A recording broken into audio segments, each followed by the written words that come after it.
The Dumpstat is a crazy, over-the-top, lightly horny, always funny TTRPG podcast that is streamed live on Twitch. Some strong themes may be present. Viewer discretion is advised.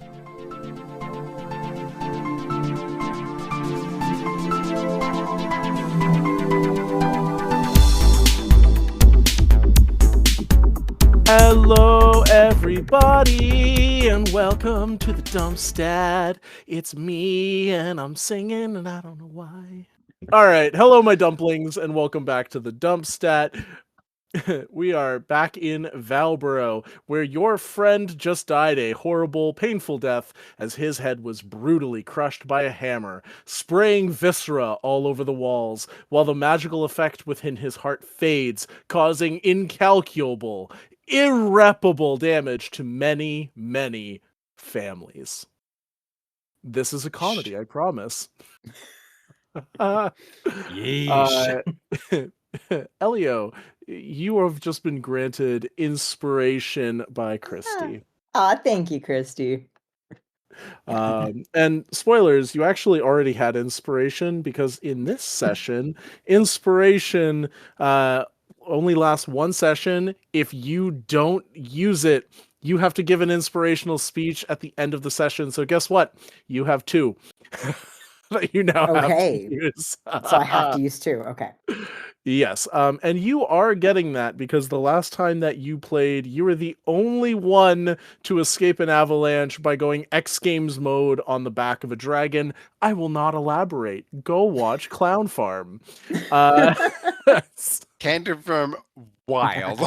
We got some new people playing with us tonight, and it's gonna be a fun night. We're going to do a round table like we normally do. Please tell us your name and how you're feeling about the events of last episode, starting with Rod Clark. Hi there.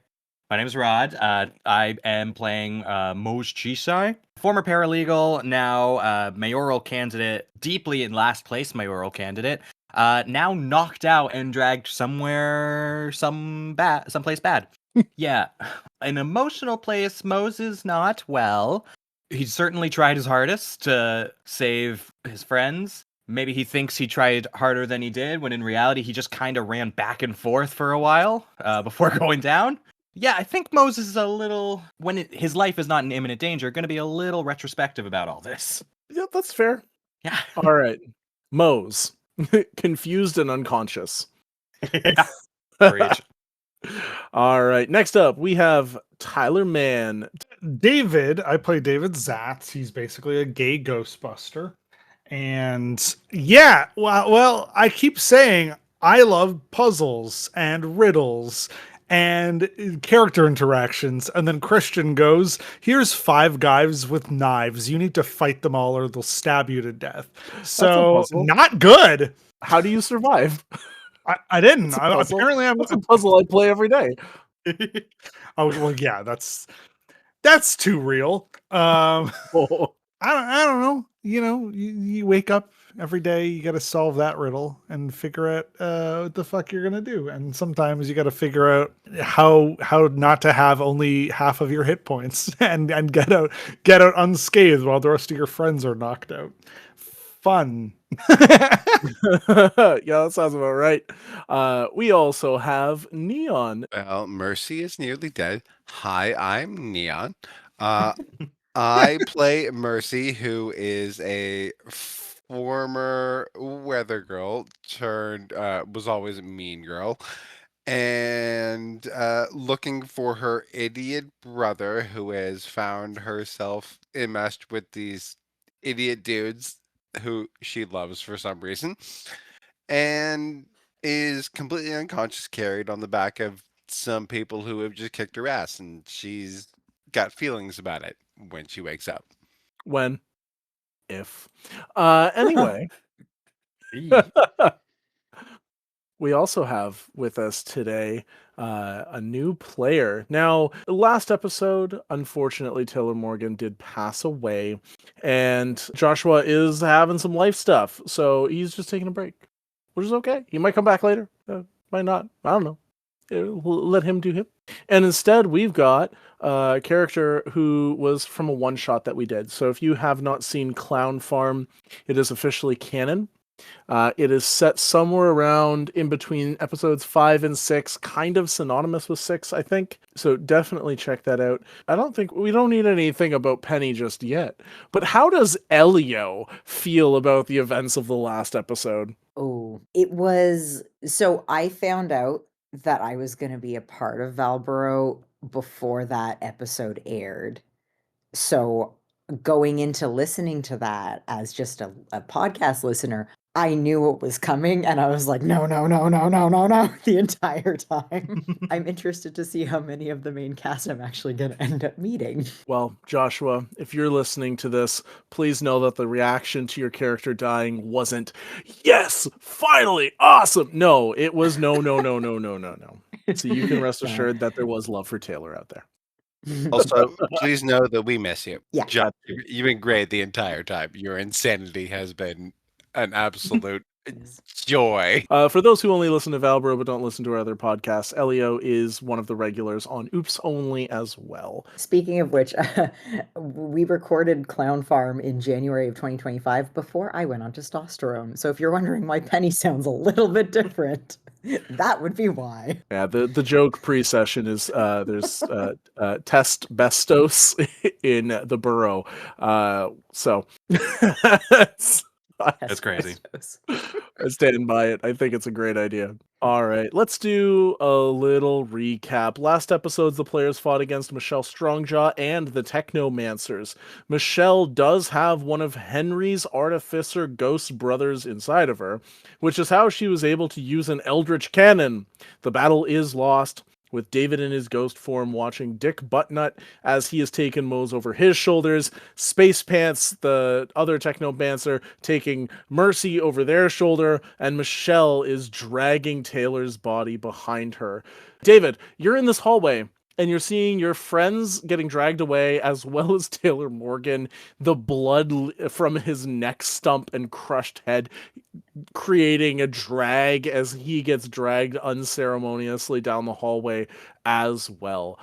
What would you like to do? Oh shit! Oh fuck! Oh god! I can't do everything. And that's where we'll end the episode. Well, have a great night, everyone. Devastating. I love you, Tyler. Okay, let's see, Brain. There's how many guys here? There's 3 guys. There's 5 of them outside, I think. I think I only killed one of them, and there was 2 people still on the roof. No, you killed one of them, but there is one guy is a blueberry who's kind of bouncing around outside, and the other one you knocked unconscious early in the fight. I'm not in the ethereal plane, right? You are. That's why they didn't see you. You're still ghost form. How long can I stay in here? Pretty much indefinitely. Oh, okay. Nothing horrible will happen with me. I won't turn into a skeleton like Coco. Not the chocolate. You look down. Your fingernails are turning brown. Oh no. No. That's not what happens. No, when you're in your ghost form, you can just stay in your ghost form. That's fine. Can I follow them back to wherever their hideout is? Of course you can. Let's do that. You follow them as they begin to go through this dormitory. They go down a little side door. When they get to the door, you see Michelle pulls out like a little key card and taps it on the door handle. You hear an unlocking sound as they open and go through it. On the door itself, you see that it says, "Abandoned, do not enter." They open the door into an echoing stairwell. And they begin to go down the stairs, and you hear a dull thump, thump, thump, thump as Taylor's body just like gets dragged down each step, grossly leaving squirts of blood behind Michelle, who seems very singularly focused. Dick Buttnut, as he's following along behind her, kind of looks over at Michelle and regards her curiously and says, "Not to be rude, boss, but I don't quite remember you being that short before." Michelle gives him like a sharp look and says, "Don't worry about it," and keeps trudging forward. This is, of course, because the obscuring has dropped, and Michelle is now a dwarf. So he is viewing her for what she truly is. However, dwarves in her normal human form were not too dissimilar that it doesn't stand out too crazily. This is a good point, actually. I wanted to discuss the obscuring before we go further as you're following them down the staircase, because the obscuring is a really big magical effect, and I want to make sure everybody understands it, especially now that it's gone. The obscuring has two main effects. One is within Valborough, and one is outside of Valborough. Within Valborough, anybody who is a magical creature knows who they truly are, is able to cast spells, and sees other magical creatures for what they are. Goblins can recognize orcs, and bugbears can recognize Aasimars, and all of that makes sense. However, a normal visible person, a human, whether they're born in Valborough or not, only sees that person as a human and will justify magic and other things that are of that sort of like fey, unnatural vibe as normal. They'll see a fireball and think an explosion happened and would not ever consider that it was magic. However, something interesting happens when an obscured person leaves Valborough. They immediately think that they are a human and have no memory of magic. They have no memory of magical creatures, and they justify it all in their heads. As you discovered, that effect drops when Taylor Morgan is unconscious and Robert Morgan was not here anymore because he's been on vacation. He's currently trying to pick up chicks on like a cruise. As Taylor Morgan has passed away, that has dropped, which means all across Valborough, everybody is seeing people for who they truly are. Oh my God, we gotta tell his dad. This has happened in the past before when Taylor Morgan got knocked out on the roof during episode 4. And it was mentioned that it happened at some point in the past. Robert Morgan mentioned it happening, and that's where I'll leave that. As you are following them down the stairs, Taylor Morgan's cell phone begins to ring in his pocket. Michelle Strongjaw stops and rips it out of his pocket, takes a look at it, and you can see from your vantage point, David, that the caller ID says Robert Morgan on it. Ah, fuck, I knew that was gonna happen. Shit, fuck. She takes the cell phone, slams it onto the ground, and it explodes into a bunch of pieces. And she keeps going down the stairs. Can I pick up the SIM card? Yes, you can. Roll me investigation to see if you can find it. It did explode into a bunch of pieces, and you have to do this quickly or as they keep going down the stairs, otherwise you might lose sight of them. 13 plus 5. You find the SIM card amidst all the wreckage and are able to tuck that into a pocket quite easily. I would make a note that you have that for later. Well, in the ethereal plane, can I like touch and affect things in the regular plane? Like if I grab something, will it just sort of vanish for everyone else? Or do I have to quickly just be like, yep? You would need to teleport there and back really quick. Option 1, you wait for them to go a bit farther down. Option 2, you can do a stealth check. No, I'll just wait for them to go around the corner. Cool. You wait for them to go around the corner, and you find that SIM card, pocket it, bloop back to the ethereal plane, and keep following down behind them.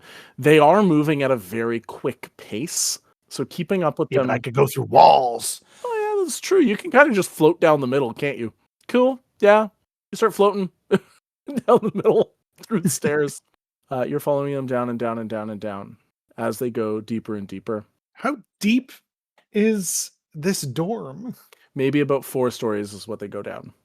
Jesus Christ. But I thought I was going to follow them. I thought they were going to like some weird alley, like in the middle of town. Then they open another door at the bottom. They push the fire escape handle, open this door, and you see a long tunnel ahead of you. It is stone. It is curved throughout the top. Some old pot lights are there. As they step into the motion sensor triggers and they all flicker on. Some of them don't turn on. Some of them flicker. Can you roll me a history check? 6 plus 3, 9. 6 plus 3, you have no idea what this area is. And they start dragging them down the tunnel, each step echoing, creating a discordant sound as their irregular footsteps fill your mind, watching this gory sight in front of you as your friend continues to get dragged. Is there anything that you would like to do as they start to go down this really, really long hallway? If I can stay at the far end, wherever they entered from, I want to try and get Taylor's SIM card switched into my own phone. Okay. You wait until they get fairly far down. It is a long, straight tunnel that is very echoey in order to... You can do that in the ethereal plane, but it's not going to connect to cell service. Yeah, as long as I'm out of their sight. Do you want to just stay on the other side of the door for now? Yeah. You pop on the other side of the door, materialize, and put the SIM card in. Roll me a luck check. You're going to need to get a 15 or higher. Oh boy. Oh, don't fail me now, dice. My dice have failed me now. It was a 3. No reception. You're down too far. Fuck! I now know where I am. As long as I just like no clip my way totally upwards, I could probably get to the roof. Sure. I want to go just completely north all the way to the roof. North, upwards, vertically. North? I wish to ascend vertically. You go forward. No, okay. Yeah, you ascend up and you see the bars come back on the phone as you get to the roof of the building. Yeah, I want to call Taylor's dad. You hear the phone ring and the phone ring. And then Robert answers it and he goes, Son, are you there? No, this is his best friend, David Zatz. I am so sorry. Some people fucking bludgeoned him and he's gone. I knew I shouldn't have gone on vacation. Fuck. No, I know. No one should ever be able to go on a cruise. Listen, all my friends are fucking fucked right now, and I'm totally by myself. I'm a ghost. I'm kind of okay, but can you teleport? No, I'm a fighter. I'm a changeling. I remember who I am now. That's how I knew something happened. Shit. Yeah, everything else is like everyone can see everyone.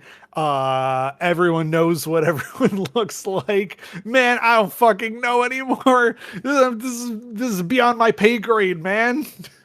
Game over, man. Game over. I don't know what the fuck to do. Is there anything that Taylor had on him that could help with this? Like, if I go to his room right now, do you know that Taylor has like a hidden thing in a treasure chest or a vault or like a little, what's the thing in a hotel room? A safe. Is there like a safe or anything that has anything? If anything, they're after his heart, right? Yeah, they clubbed him on like the fucking head, and right now they're taking his body somewhere. And I came up here to call you. Call Lieutenant Poop. Tell him what's going on. Track them. Make sure you don't lose sight of them. What? Okay, well that was I've already kind of bungled that one. I came all the way up to the roof. They're like four stories underground. I'll go back. This is a ridiculous question. What is it about his heart? Is it his blood? Is there something else in his heart, or is it the heart all on its own? Because I could fucking eat that thing and then just like they won't be able to do anything. I know that's fucking dark, but man, I'm just thinking about any ideas here. We don't know. Honestly, it was something that's been passed down, kind of like memory, I guess. It's shared. So, like, what's shared? The heart, just the ability, power was shared. I don't know if I come back if it'll return or not. I doubt it. But when we were alive, we both kept it up. I don't know if it's his heart, if it's his soul, if it's spirit, if it's something in it. I know it wasn't on any x-rays. I know magic couldn't detect it. Oh man, I know that feeling. I've been sitting way too long and my butt starts to hurt and I started having a muscle spasm. This is the true story. And I went to a doctor and they did x-rays and ultrasounds and they're like, yeah, we can't find anything wrong with you. You got to just not sit all the time. Did you talk with the doctor Norman? fucking guy doesn't. Yes, yeah, that's exactly who I talked to. That guy doesn't know what He's the fuck useless. he's talking Don't about. talk to him. You got to find the magical doctor. Oh man, well that'll help. Gotcha. As much as I love this conversation, I am going to essentially turn into a pirate temporarily because I'm going to take over this cruise ship and get home. That can I just? I gotta. Well, I gotta see that. But okay. Oh my god. Petition to have that be a one shot. Yeah, you hear his voice change, and he goes, "All right, now I look like the captain." Did you? Oh yeah, because you could still shapeshift as well, right? Well, I can now that the obscuring's dropped. I sound quite happy, but I'm really quite sad. I know. I'm so sorry, man. Find some rum or something, or treasure or booty. I am literally a recovering alcoholic, you asshole. Okay. Yeah. Sorry. Don't do that. You Find some rum is an insane thing to say. fucking dick. I don't know how to deal with grief. I'm just trying to help. Okay. Listen. I have so many women in my room. I don't know what I'm gonna say to them.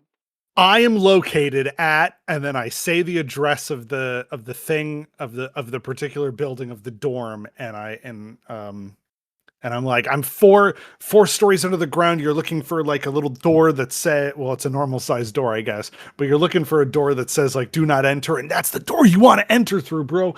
And then there's a key card access thing. But listen, I have so much computer shit. My little brother, go to my house. My house is address here. And my little brother's also really good at technology shit. He can help you with like a key card or something, but I'm going to turn back into a ghost and I'm going to fly under there and I'm going to figure out what the fuck's going on. Perfectly normal conversation. I'll call Lieutenant Poop before I take over this vessel. Oh yeah, should I? Do you need me to do that, or are you gonna do that? Go chase my son. Okay, I'm going. Boop. Click. Can I just confirm, Robert is about to commandeer the cruise vessel that he is on.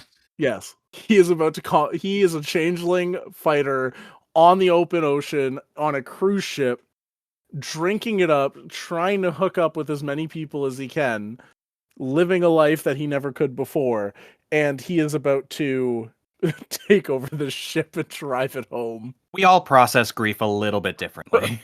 All right, you descend back onto the ground, and when you get to the hallway, it is empty. Okay. What do I need to do? Okay, let's see. Let me just double check what fucking things do I have? I got my fucking sneakers. I think that just gives me an advantage with stealth. That doesn't do anything. What else do I have? I have darts. I have the flask. Henry, get the fuck out here. What's your opinion on all this? Oh no, wait, he's in me, isn't he? Yeah, I'm in you. If I could sneak up to all my buds, I can give them potions of healing. That will sort of revive them. But I got to make myself visible. But as long as they just dump their bodies somewhere, I got all the slime. Okay, you know what? Fuck it. Too much talking. Let's just keep going. I'm gonna go down the end of the hallway. Sure, as you go shooping down this hallway in your ghost form, can you roll me a perception check? Doop. Wouldn't it be great if I got a nat 20 on perception check? That would be fucking incredible. 2. Sounds about right. I rolled a 1. Fuck! Tyler. Would have been great. Love that. You did a bad job. I knew that was gonna happen. a 2. He's missing the 0 on the end of that 2. It is a 5 because I have a plus 3. Oh, a 5. That changes nothing. You go. You go shooming down this hallway. Shooming? New word.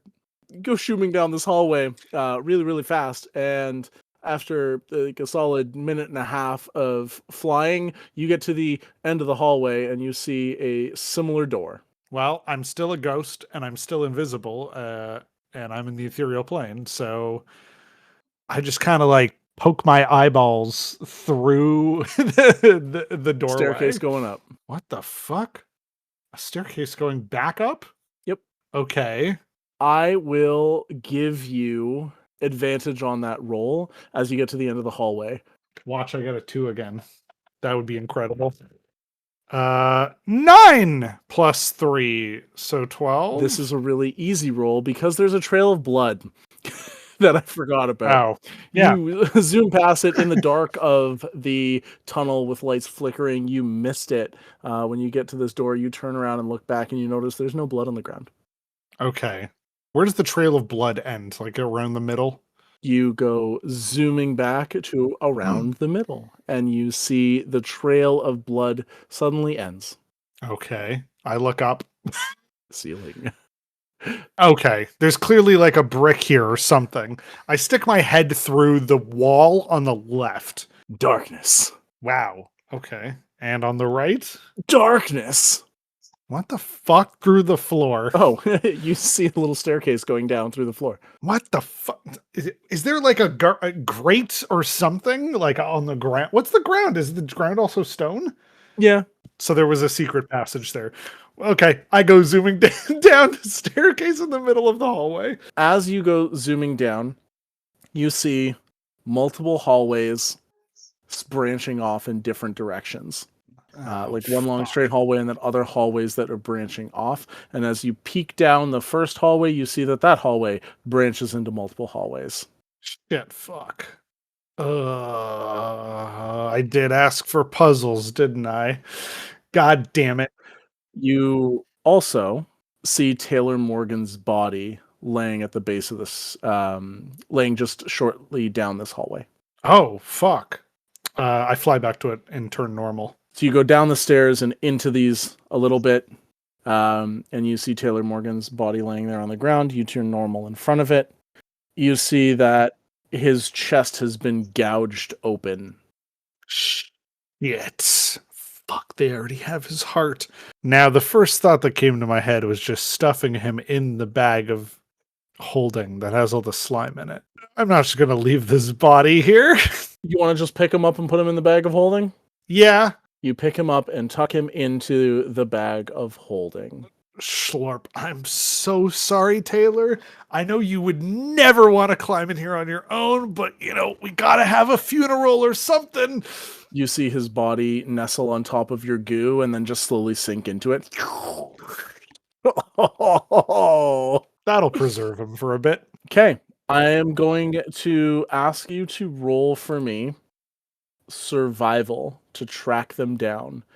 Oh, God. You're going to roll this at disadvantaged because you have no idea this entire area, what you're looking for. Okay. Survival. My survival's only +1. I'm rolling 2 die. Disadvantage. Come on. Don't fuck me. 13.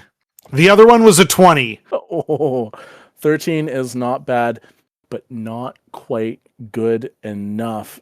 Can you roll me... Well, it was +1, so 14. +1, 14. Okay. So what I'll say is, can you roll me two D4s and tell me the higher of the two numbers? 2 and 3. You start going down and through these hallways, zipping every which way, even just like strafing through the hallways as a ghost. An hour passes. Oh my God. 2 hours pass. Could I not leave a trail of slime? You do leave a trail of slime. You're trying to figure out this is a massive, massive underground complex of just hallways. 3 hours pass. What? We cut it over to Mercy and Mose. Can you both... We'll call it like another death save, but we'll just say whoever's higher wakes up first. 8 for me. It's a 9. Oh my God. A 9? That's crazy. Mercy, you begin to come to. You have a massive headache. You slowly start to shake awake. You see Mose, who rolled an 8, which is very close to you, is beginning to stir as well, but hasn't quite come to yet. As you come to, you realize that you are in a jail cell with crisscrossing metal bars surrounding you on 3 sides. Yeah. The outside of this room, you see just stone expanding in all directions until it hits a sheet of darkness. The only light is coming from the single light inside of your cell. Are we bound anyway? No. Mose, wake the fuck up. Notably, you do not have any of your equipment. Okay. And I like shake Mose awake and give him a slap in the face. He wakes up, I slap him again. Get it together! Awake! We're Stop slapping! we're trapped here. I think Taylor might be dead. It's really bad. We're both obscured. So I can't ask you if you can see me, because you obviously can see me the entire time. But do we look different? I mean, Can you tell if we're unobscured? no, I know, but I don't know what to say. You hear a thwip sound, and you see a business card lodge itself in the metal of one of the bars. Jesus, paper's not supposed to do that. I go and look at it. You take a look at it, and you see that this business card has a thin strip of metal surrounding the outside of it. And you see that on the card itself, it says Benson Horowitz. So I'm gonna take that card. What is the metal of the out? Roll me an investigation. You're going to have to roll it very quick because you see the card set on fire in your hand. Yeah, 14. You see that it's just some sort of really, really sharp, thin metal, almost like a razor, and the card just engulfs in flames and disappears. And then on the stone, you hear a click, click, click, click, click, click, as a little man comes walking out of the darkness, staying a bit far away. You recognize this man instantly, Mose. This is Benson Horowitz. When he looks at you, however, his eyes are glowing a blue color. Well, I don't remember his voice, I'll be honest with you. I don't know if I did his voice yet, so he might have a new voice compared to what he'd had before. Well. Look what I have here. Hello, Mose. Wait. Mose. Focus up real quick. Didn't you work for a company called Benson Horowitz? Yeah, this is the guy. His name is Benson Horowitz. Like, there isn't a Benson and Horowitz. It's one guy. Look, I know if you've ever heard, the concept of ego. Yeah, familiar. Yeah, there are dictionaries. If you look it up, you see his face. Sorry.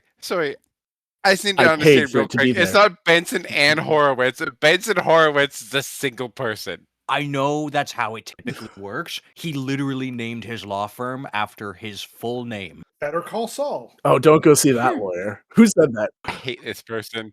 I hate this person so much. There should be two partners. It's his first and last name on the sign and the cards. We're gonna. I say as an aside, we're gonna have to kill him for this. It was also my first and last firm, thanks to someone. I didn't do anything wrong. No, you didn't. Arsonist, you would say that. Well, I'm glad you're here, and I am very glad that I came to Valborough. I did not realize how much potential I had, and, well, my new master, he sees me for what I truly am. I am going to become the best lawyer, not just in Valborough, in all of the world, and no two-bit whatever you are, attorney, will be able to stop me this time. Just admit that it was your fault, Mose. So wait, did you not burn down his law firm? No, why would I burn down the law firm? You tell me what you brought for lunch. Are you expecting the answer to be matches? What did you bring for lunch? Tell me your favorite lunch that you brought almost every day, Mose. Tuna. Tuna that I found on a sandwich in a microwave. A microwave that was set for an hour, Mose. Sorry. You microwave tuna. Yeah, you think I was microwaving a tuna sandwich? Why was there a tuna sandwich in my microwave? You were the only person in the office that ate tuna, Mose. So it sounds like a very easy way to maybe try and frame someone. It was only you and me in the office, Mose. And the tuna sandwich was in the microwave. Mose. That quite simply cannot be true. How did the tuna sandwich get in the microwave? Mose Chisai. Benson, you're fucking insane. You burned down my law firm.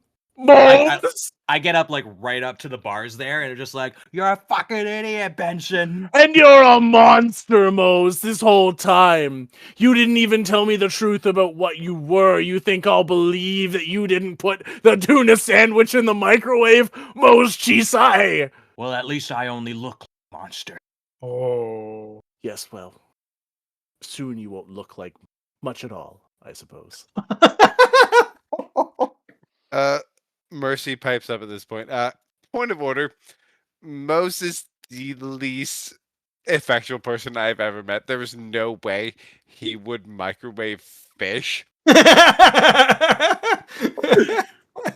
where other people could possibly smell it. In his own home, sure. Where other people, there's zero chance that this motherfucker could ever possibly microwave a thing that other people would smell without him having an opinion about it. Who the fuck microwaves a tuna sandwich? That That was my question! And yet, who was the only one eating tuna sandwiches? Mose! I know I'm not here, but this guy's meant to be the best lawyer in the world. He will be one day. Look, it's a self-proclaimed title. Let's be real. He's kind. He's fine. Yeah, you're just allowed to say you're the best anything in the world. There's no recourse at all. You can say whatever you want. Doesn't mean it's true. Anyway, Pension. Mose, Chisai, I hope you enjoy rotting in this little prison. I'm excited for what happens next. And he turns and walks away. What a cuck. I think What a cuck. You're the cock, Mose Chisai! That's why your chair was in the corner of my office! You sound like an anime villain and not a good one. Well, at least I don't look like a fucking... I don't know. Let's hear it. Let's hear it. Here we go. Here comes Benson Horowitz's big burn. Years in the making. He's had years to think about this. Let's hear it. let's hear you say what he looks like. This is gonna be a lawsuit. A businessman, Viking, monster, dummy creature. Whoa, wow. There you have it. Why don't you go to speech therapy for your lisp? He snaps his finger and walks away. Most, do you have a lisp? Is this, have I, do you have a lisp? Attacking? Are you serious right now? I'm not paying a lot of attention to you, honestly, like from front to back, but like I don't think you have a lisp. It's not subtle. He's ableist now, guys. You can kill him. It's one thing for like the person who has it to like not fully clock that they're doing it. It's very different for someone else to not clock it, and for me to have to be like, well, obviously. I mean, you make that sh sound. But that's not the way lisp worked. Yeah, he goes I agree. walking away. A couple minutes later, you hear footsteps again coming out of the darkness. This time, you see Abel Widdershins. Same glowing blue eyes. He is wearing what looks like a football uniform, which does not suit Abel Widdershins at all. He's like a punk kid. He's got this big, hefty armor on his shoulders. And he comes walking out. He's even got a helmet under his arm. And he walks to about the same place where Benson came. And he just takes a look at Mercy. Abel Prometheus Widdershins, what the fuck are you doing? What would our parents say? Wild. I don't really care anymore. I don't believe that at all, says the person who is literally cared about everything I've ever done that was the wrong thing. This is the wrong thing, you absolute piece of shit. This is the right I thing. knew I was right about you. Oh. Oh. Yes, the perfect Mercy, Widdershins. Always keeping me in your shadow just because I'm your younger brother. Always annoyed with me. I liked it when you pretended like you cared. But when I went missing, how long did it take you to even try and look for me? a long ass time because you didn't want to be found and you didn't care about me seeing you at all. I'm gonna admit I wasn't considering you a lot of the time. You are mom and dad's perfect little girl, and I was just a side thought, an accident. I'm sorry. Time the fuck out, sir. And I say that with disdain. Our parents love you so much more than me. I am not the perfect one. Look at me. They only meant to adopt you. Who told you that? They only took me along because they found out that we were a package deal. Who told you that? My new master. He showed me. He showed me what they think, what you think. I'm sorry. Have you met our father? Yeah, he's embarrassing, he's awkward, and he's always loved you more. He's always been disappointed with me more. If we came as a package, that is... Came as a package, name of my sex tape. If we came as a package, it didn't matter because they lucked out getting you. I was always the fuck up. You were the golden child. I was always the one they had to struggle with. Yeah, they didn't even bother struggling with me. The fuck are you talking about? That makes no sense. I've been doing crimes since we showed up. Mercy, I'm done. I'm done with your shit. I'm done with your personality. I don't like you. I don't particularly like you either, but we're family. Like, I still love you. You don't have to like the people that you love. Yeah, I don't need to keep them alive either. I mean, you're supposed to.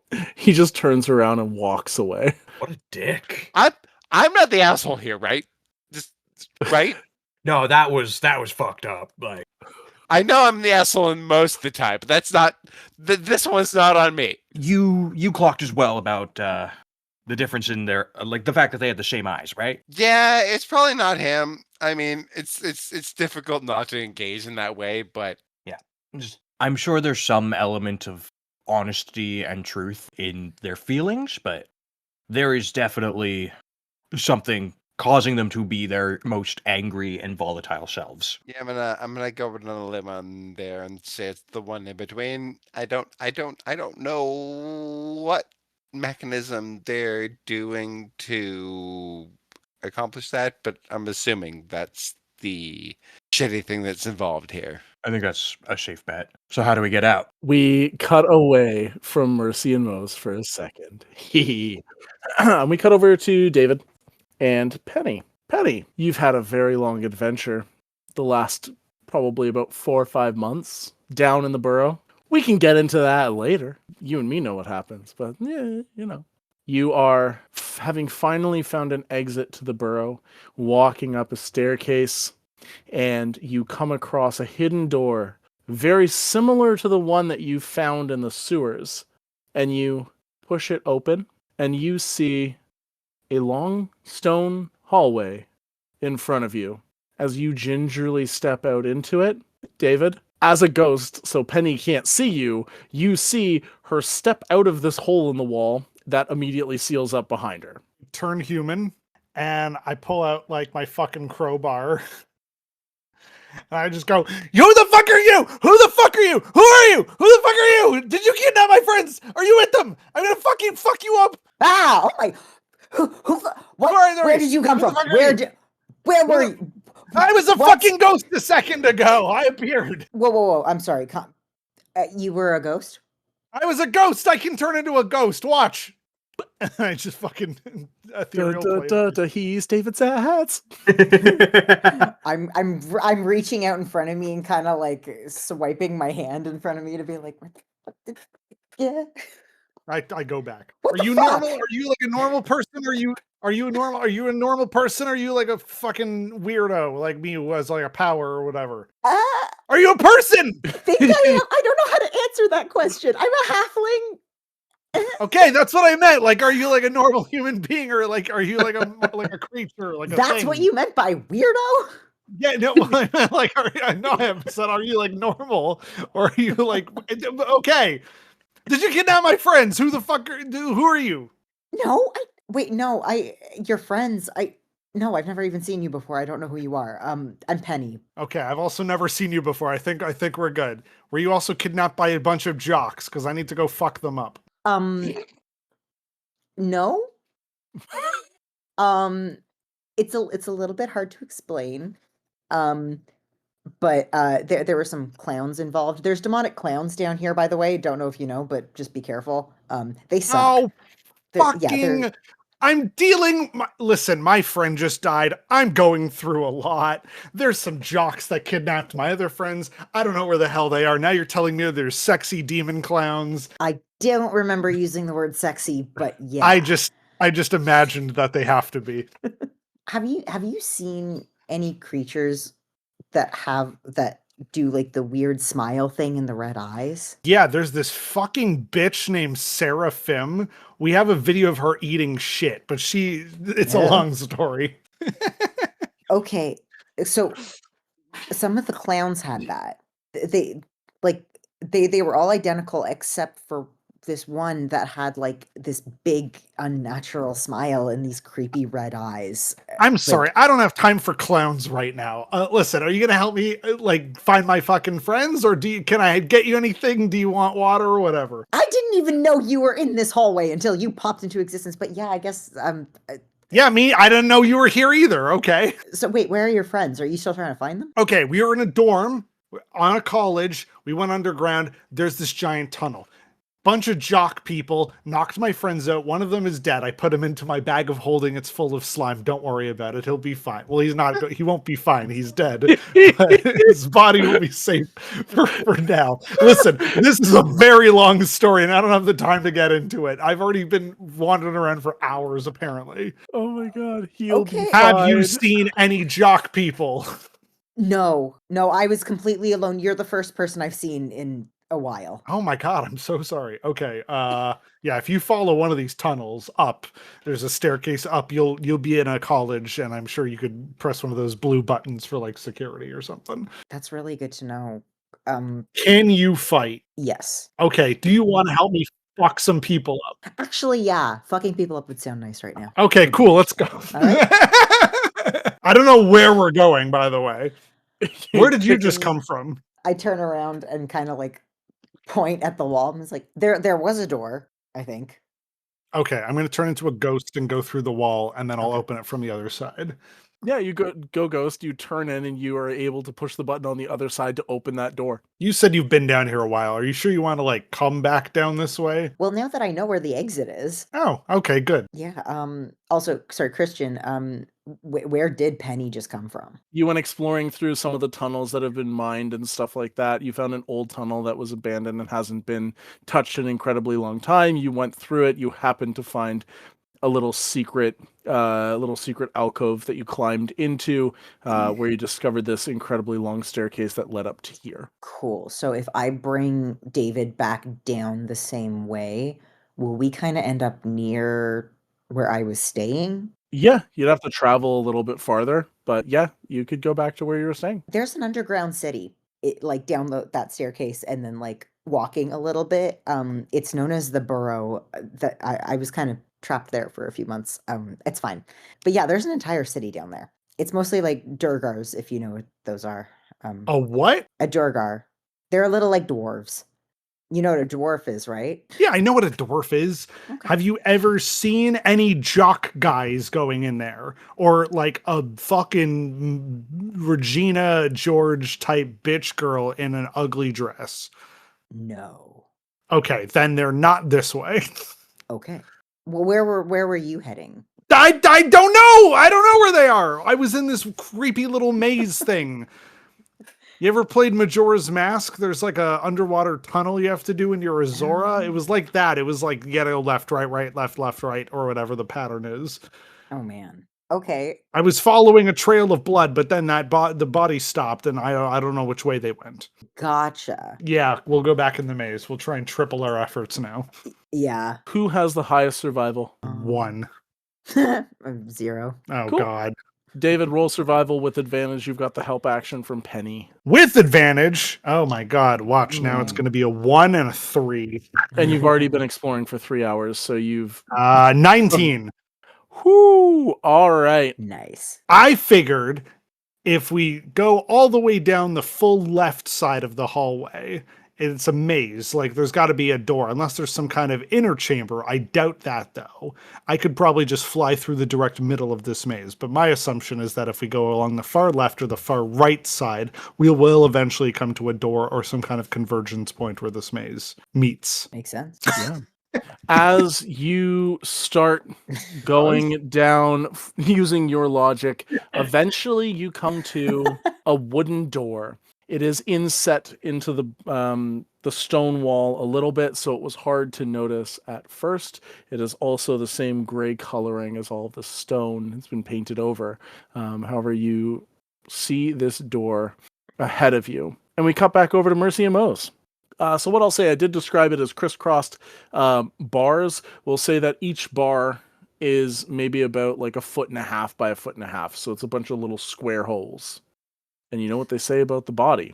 That's right. It goes in the square It can fit in the hole. square hole. No. I had to do this because Mr. fucking Mose can go. I was about to say my body's big enough to move through a space for a small creature. Would a small creature be able to go through these bars? No. Damn it. I mean, I have a small creature, Ooh. and I stuff my What? ferret through the bars. He is looking at me like there's like, what now? I don't know what you're supposed to do over there either. What? But maybe.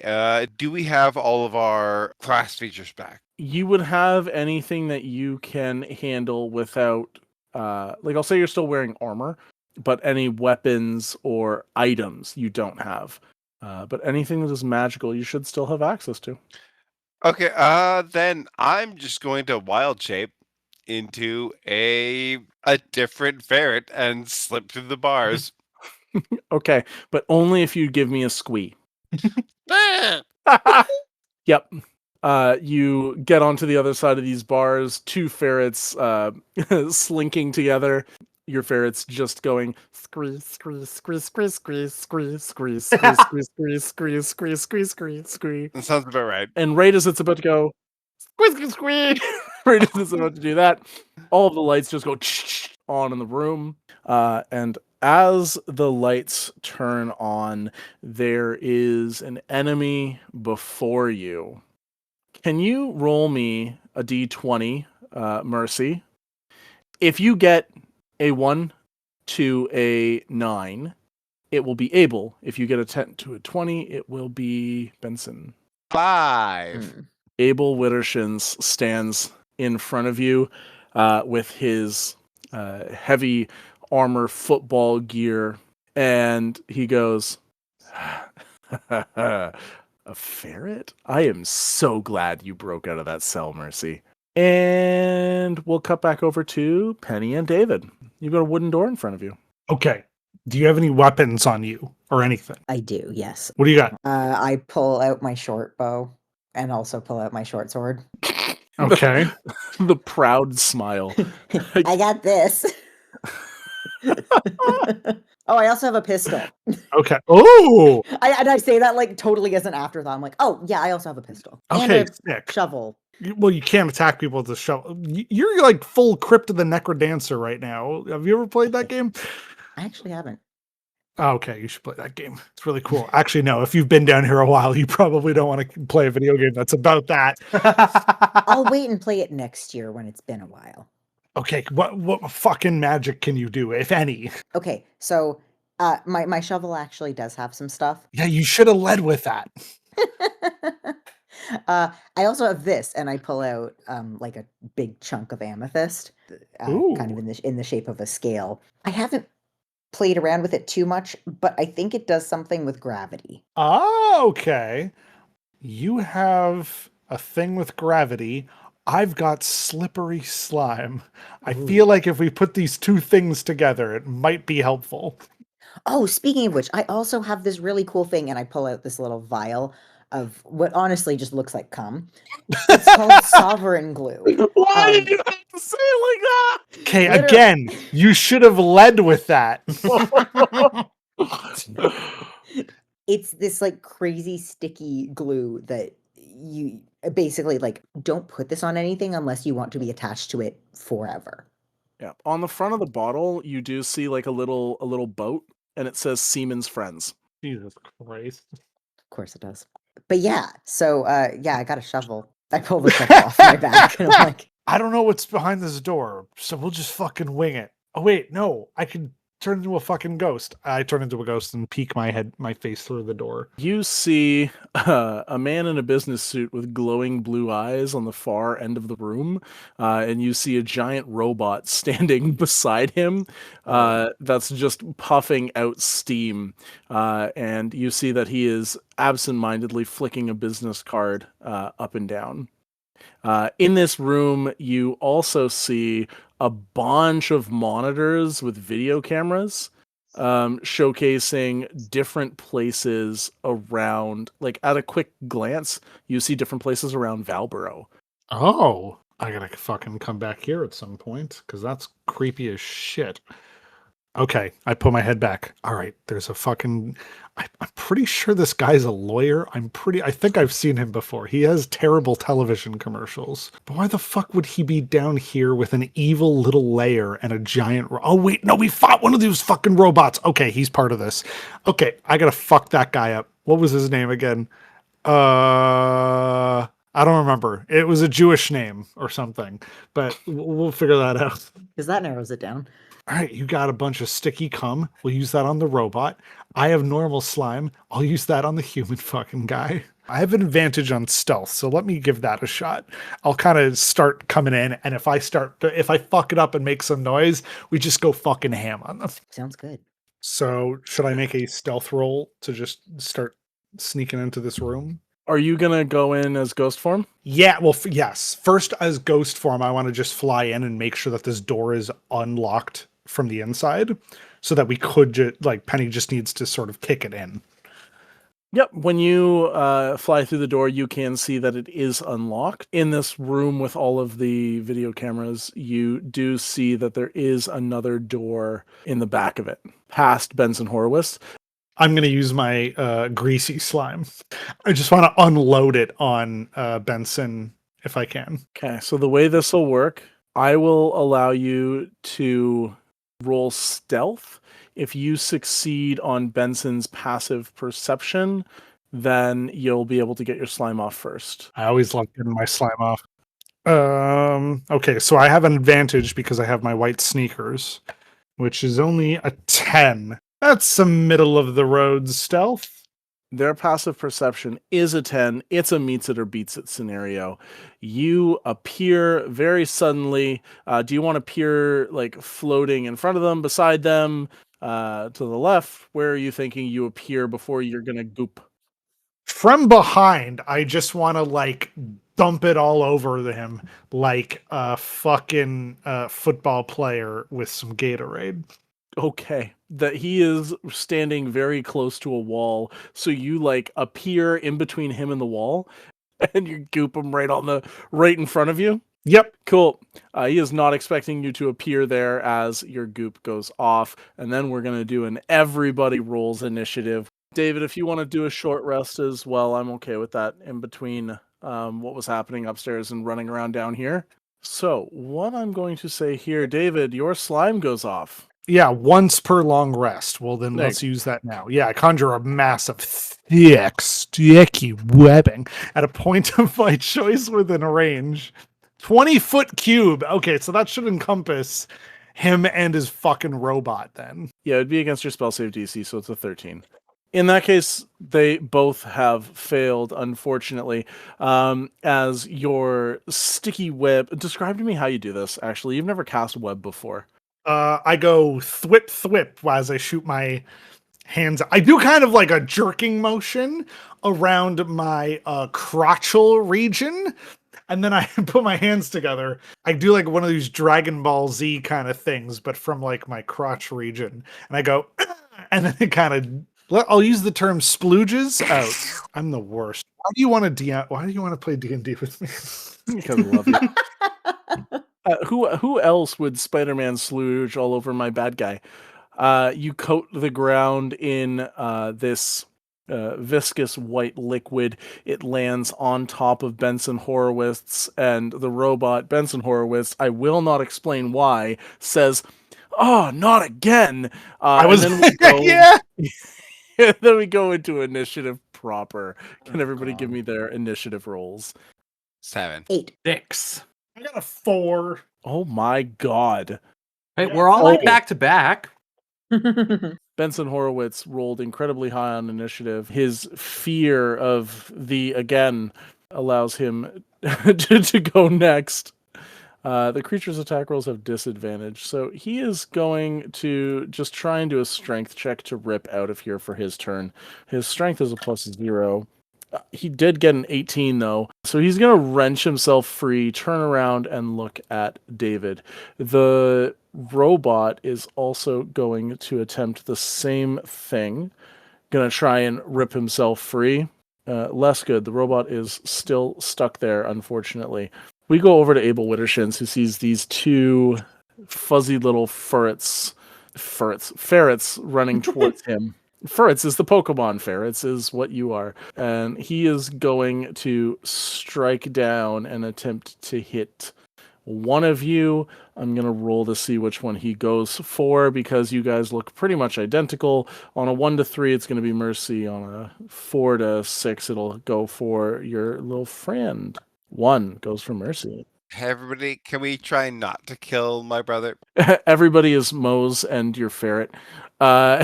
He's going for you.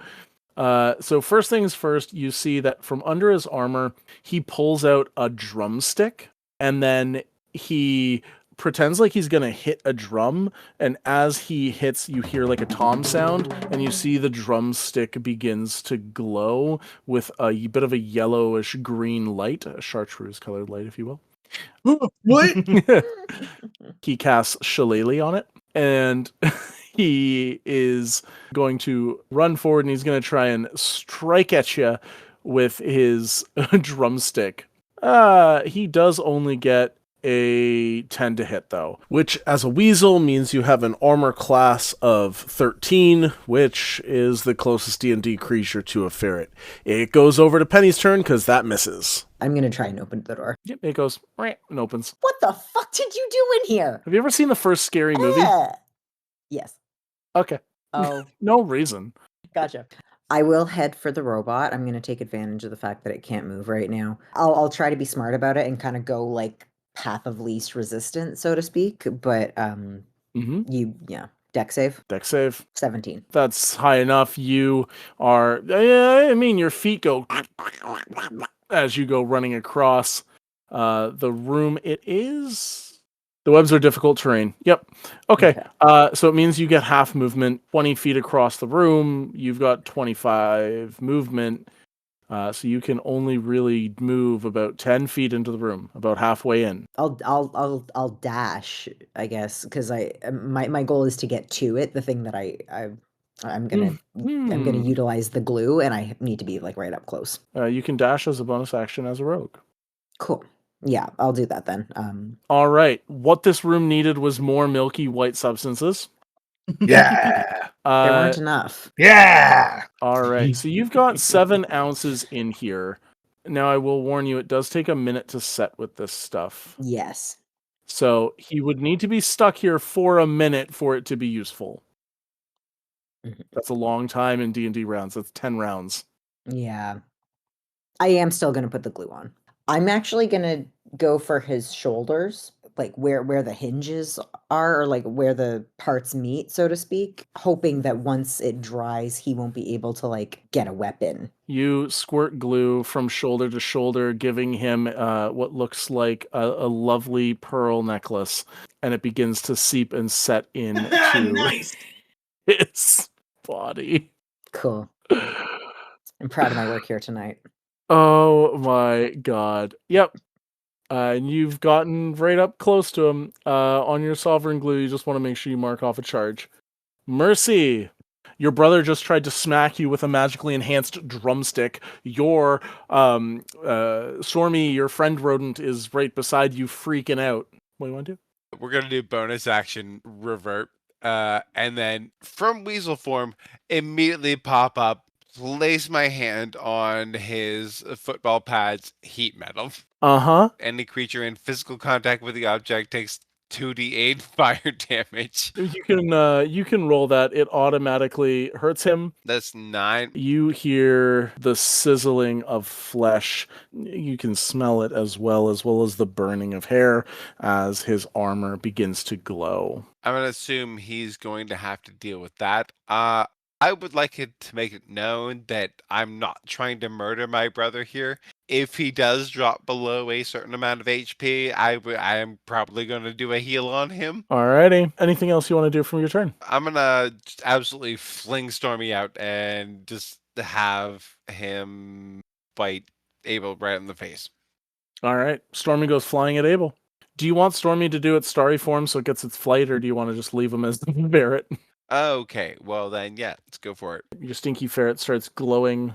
Its fur almost turns into a black void color, but stars seem to kind of like fly off of it, almost like shooting stars as it goes flying through the sky. And it goes, "Quack!" I'm going to roll the hit. I rolled a 7 plus... That's 11. That hits him. He's a weak, skinny little dude under this football gear. Incredible. 4 plus 2. 6 damage. Jesus Christ. Starts clawing at his face, bites off part of his ear. And he goes, "This stupid fucking ferret." Mose. Yeah. Sure am in a cage. Don't know if it'll help you at all, but feeling in your pocket, you feel a little coin. Oh, that does make sense. Taking a look around, is there absolutely anything that jumps out as being helpful or notable here? Outside of on the far end of the room, about 100 feet away from you, you do see that locked cabinet. This room seems almost purposefully barren. All right. Then I will call out, Mercy! What? Locked box! Probably has stuff in it. Like our stuff, as in my shield? Or my briefcase, rather? Okay, I'll stop trying to punch my brother and get that stuff. That'd be great. If I get that briefcase, I could be a lot more helpful. I will, you know what, I'll give you a little bit of a ball to grab here.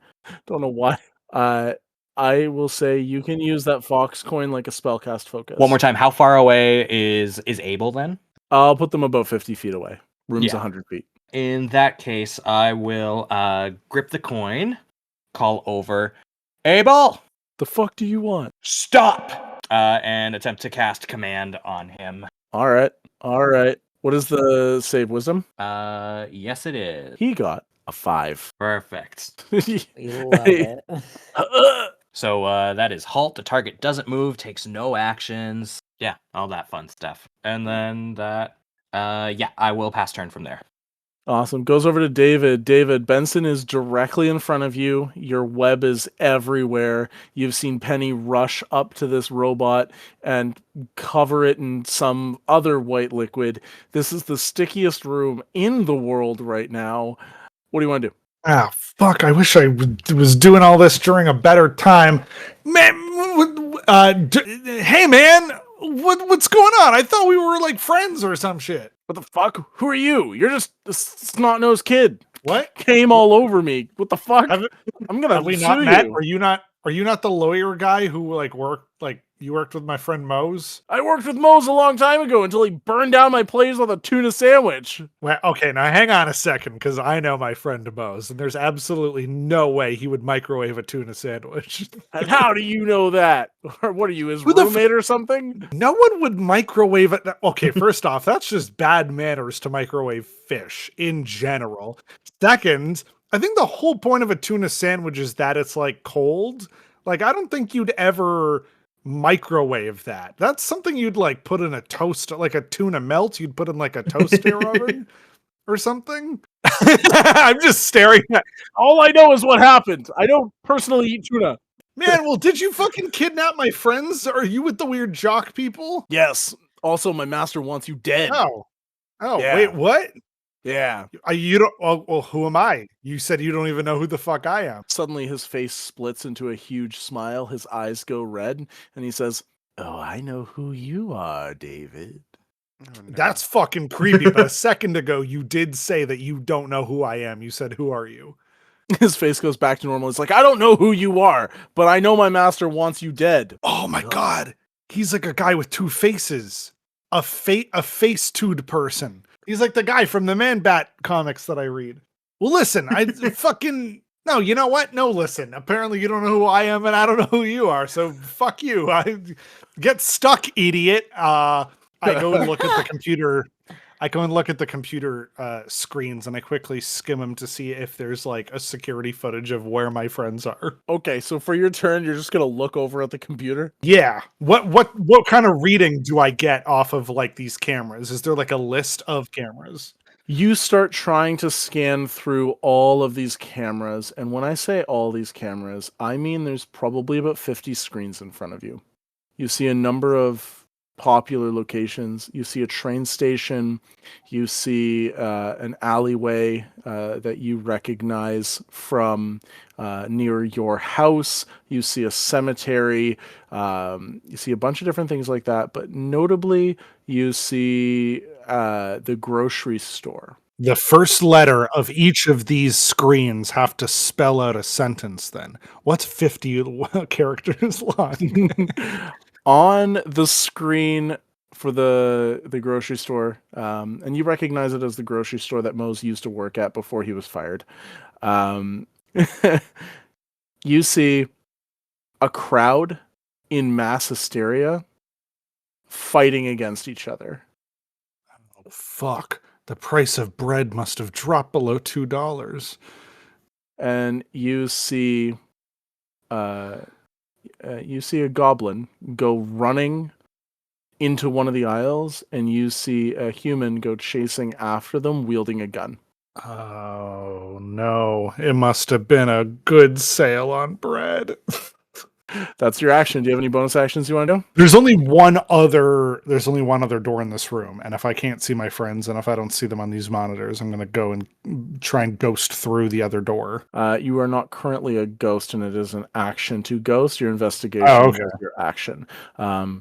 You can try and move towards the door if you would like. However, Benson will try and stab you with a business card. Okay, I can take that. I want to start moving towards that area. I'm going to change it slightly. He is going to stab you with a pen, because that is much more appropriate. He pulls out a fancy pen with his name written on the side of it, but then he pushes a button and a dagger comes out of the end of it. It's actually a switchblade. It wasn't a pen the whole time, and he's going to try and stab you with it.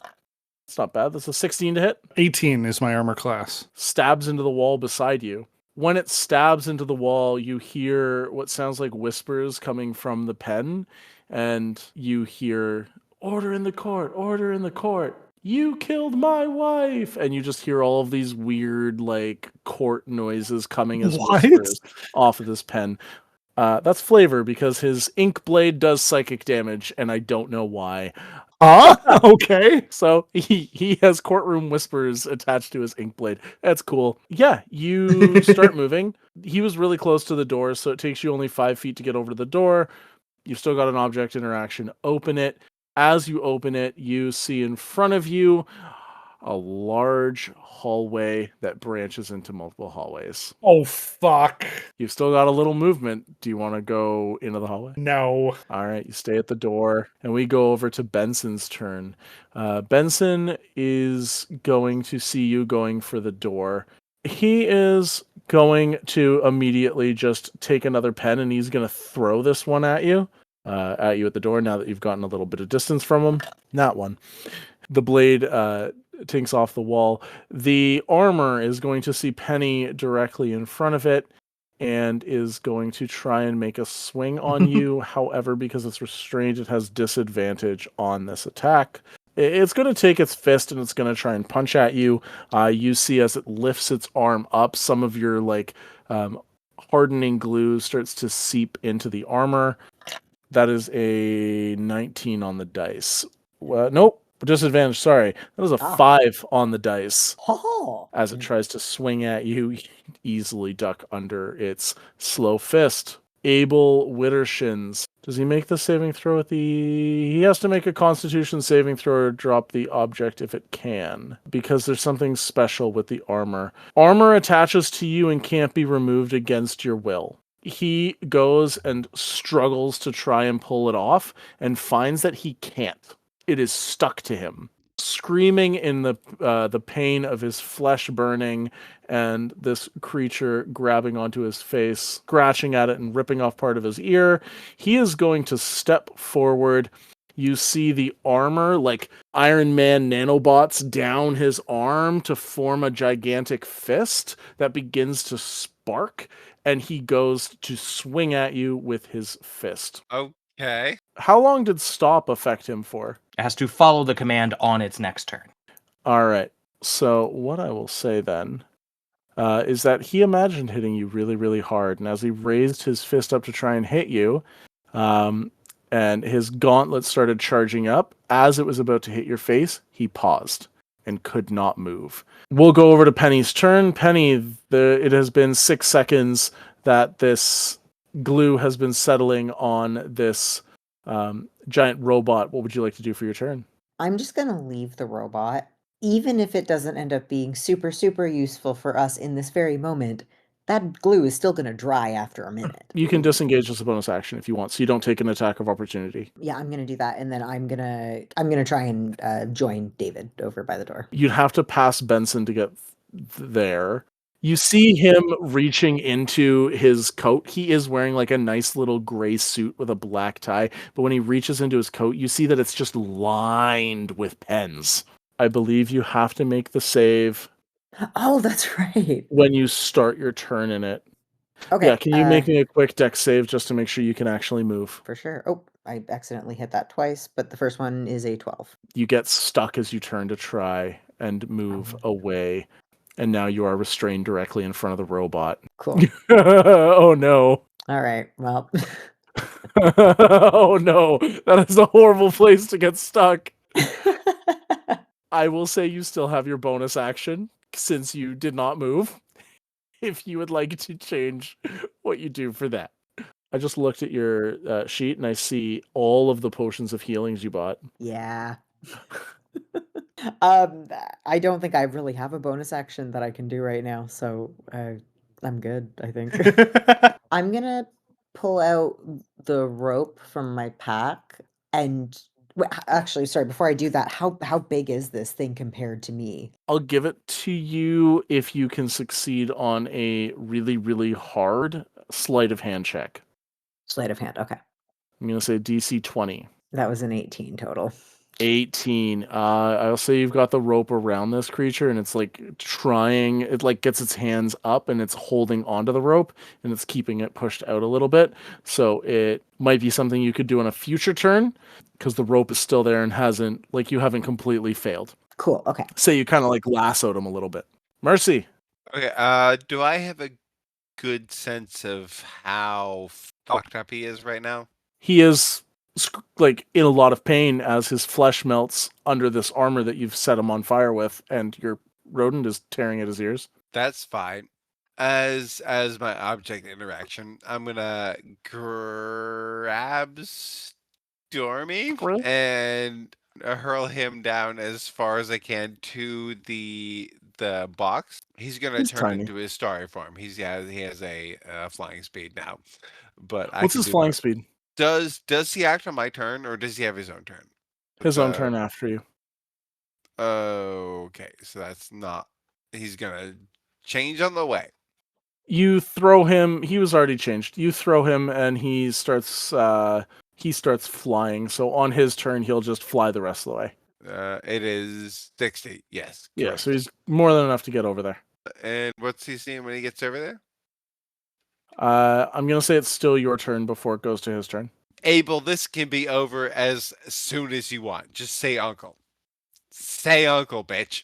His mouth stretches up, his eyes go red, and he says, Abel's not taking orders from you now, Mercy. Then, as my bonus action, I'm going to burn him. That's going to be 14. You see as his face The smile is stretching up. The eyes are going red. You see black, sizzling smoke rising out from the armor as Abel takes a step towards you.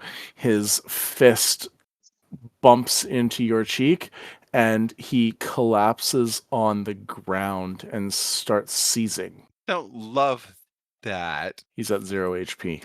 1 second. 1 second. You still have give me an a sec. action. Give me a second. I do have an action. No, I'm gonna do a cure wounds. That's a 6. Do you dispel your heat metal? No, because that's a bonus action. I don't have to keep making burn him unless I choose to do so. So no.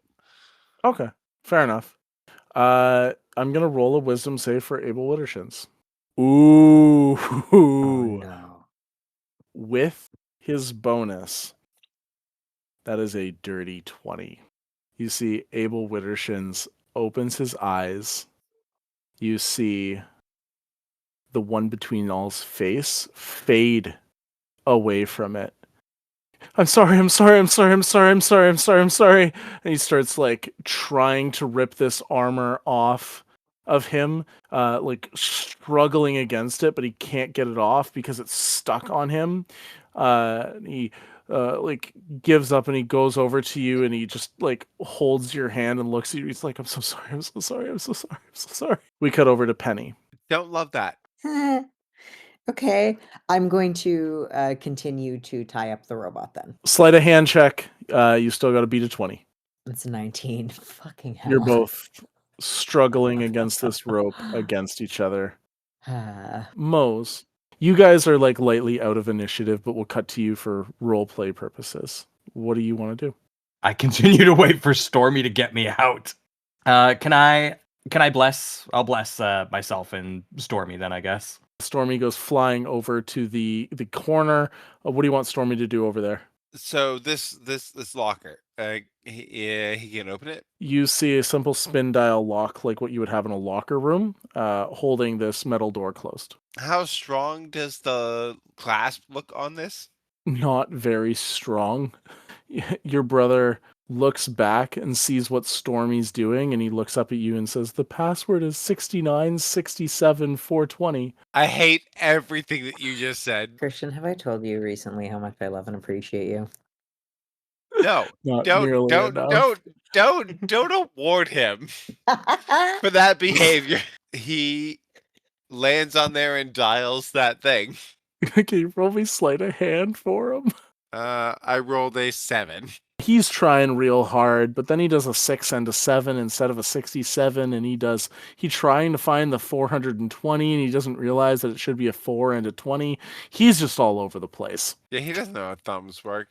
Your brother kind of like looks around like confused, and he's like, what are you doing here? How long have I been? What? Looking real confused. At least have a semester. I understand the first one is real confusing. You're gonna get through it. Just trust me. We all get through it. You've taken some bad drugs. It's not your fault. David. Yo. Benson is right beside you. You've got the door open. You see a vast maze in front of you.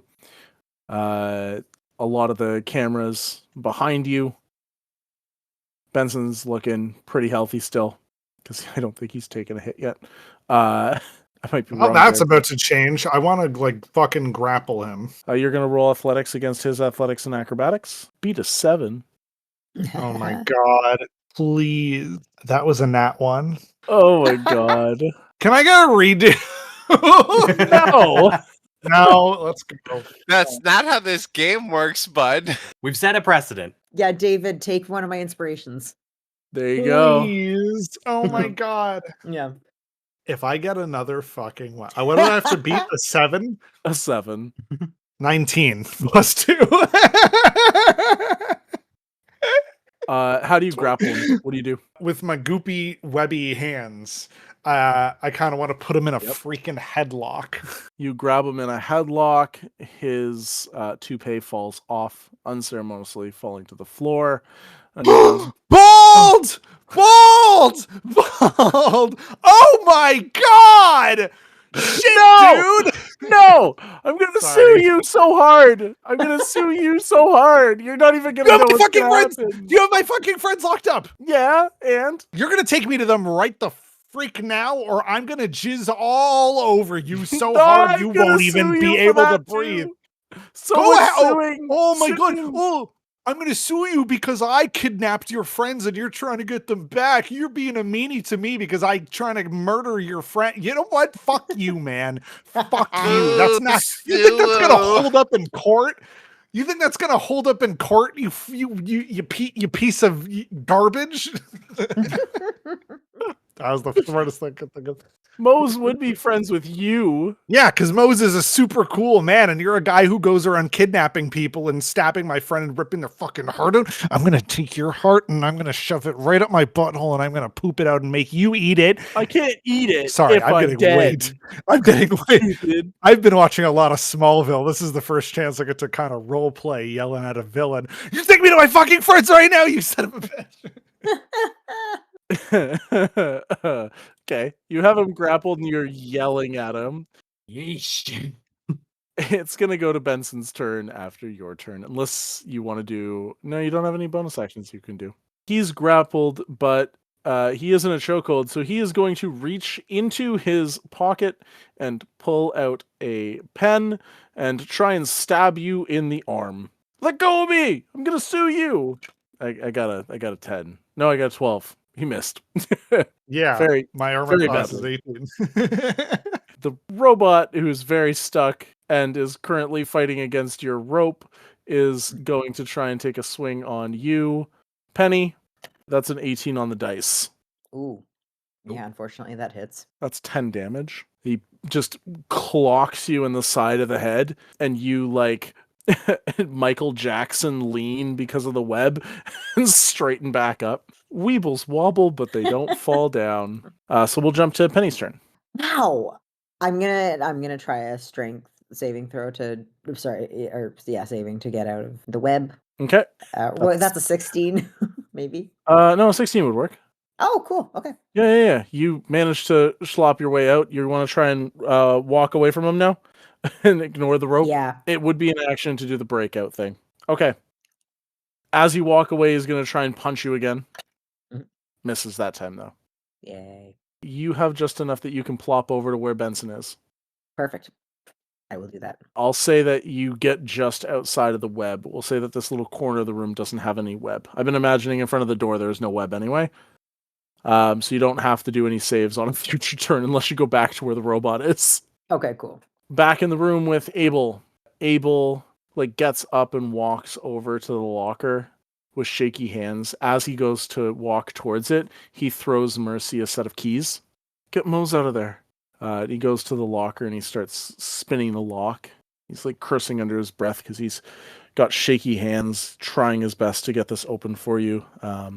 Eventually he succeeds. Do you go over and let Mose out of the locker? Yeah, for sure. Nah, just leave him in there. He can. I'll be fat. He opens the locker. You guys get all of your equipment back that was inside of it.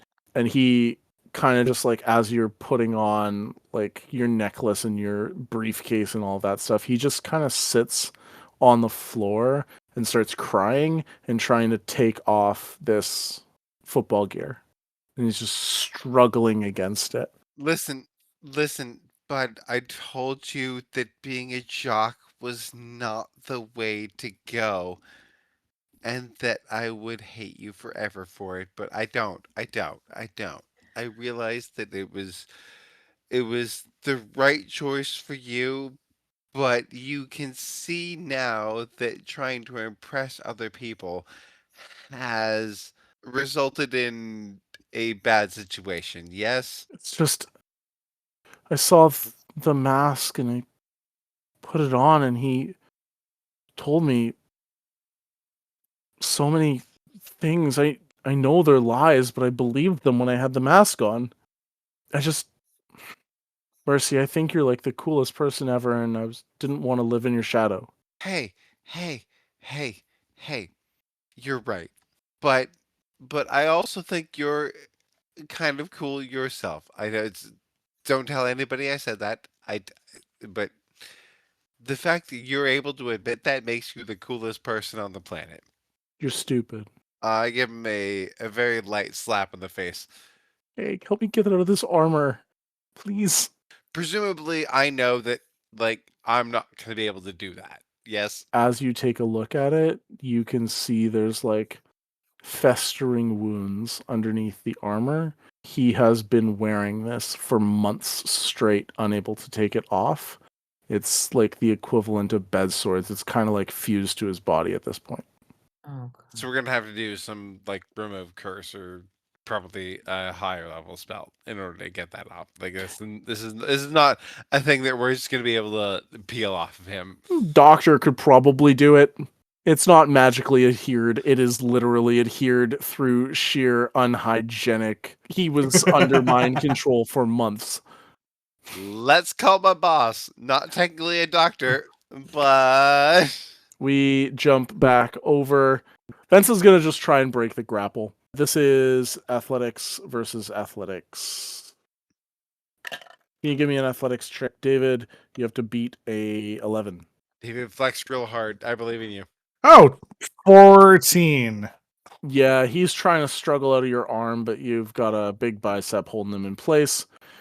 Robot is going to try and do a strength check to break out of the web and move closer to Penny and all of you. That fails. It is stuck in place. We go to Penny's turn, and that has now been 3 turns that this guy is covered in goo. Penny, what would you like to do? I'm gonna kick at this guy's feet. I want to like sweep his feet out from under him so that he ends up prone. Do you want him to end up prone on the web? Do you want to like give him a little like push at the same time? Yeah. So we'll consider this a push then. That is your athletics against his athletics or acrobatics. You, oh my god, beat a 4. I got a 6.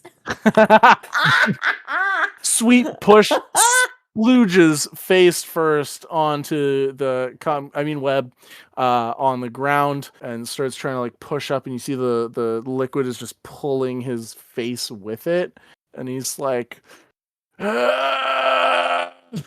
tries to stretch his face up. That is horrifying. Anything else from your turn?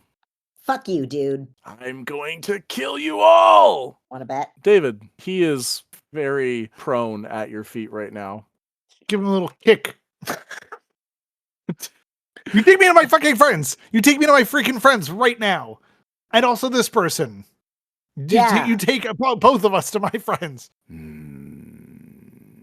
I'm not going to listen to you, David. I never will. You cannot convince Benson to do that. What happens?